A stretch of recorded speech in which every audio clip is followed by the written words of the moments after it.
ഈശ്വര, എന്തൊരു ചൈതന്യം. മോള് അവിടെ പോയി ചാച്ചിക്കോ,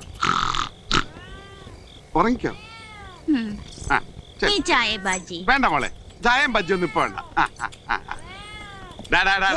നീ സ്റ്റെപ്പ് വിട്ടോളൂ പുറത്തിറങ്ങിയ അകത്താകുന്ന നിങ്ങൾ രണ്ടുപേരും ആയിരിക്കും. ചമ്മന്തി ആയിക്കളെ ഞാൻ. ഞാൻ ഡെയിലി ഒന്ന് ചെക്ക് ചെയ്യുന്നോർത്തോ. വേറെ ജോലിയില്ലേ? അല്ല പറഞ്ഞ അല്ല, ഞങ്ങള് വേറെ ജോലിക്കും പോണ്ട് ഇവിടെ ഇരുന്നോളാന്ന് പറഞ്ഞു. ഞാൻ പേരിച്ച് എന്നെ എന്തെങ്കിലും തെറി പറഞ്ഞായിരിക്കും. നീ ചെട്ടിക്കാട് കുർബാന അടിക്കാൻ കൊണ്ടുപോയല്ലടാ. പാലാരിവട്ടത്തേക്ക് ഇവിടുന്ന് വേറെ 10 രൂപയുള്ളൂ. എടുക്കലല്ലേ 90 രൂപ. ബാക്കി 92 രൂപ തിന്നു.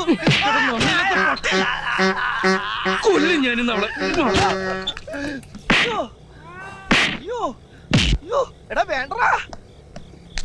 കൊറേ ദിവസായി ഇത് തന്നെ. ഇങ്ങനെ തല്ലരുതെന്ന് ഞാൻ അവളോട് ഏത് ഭാഷ പറയാനാ?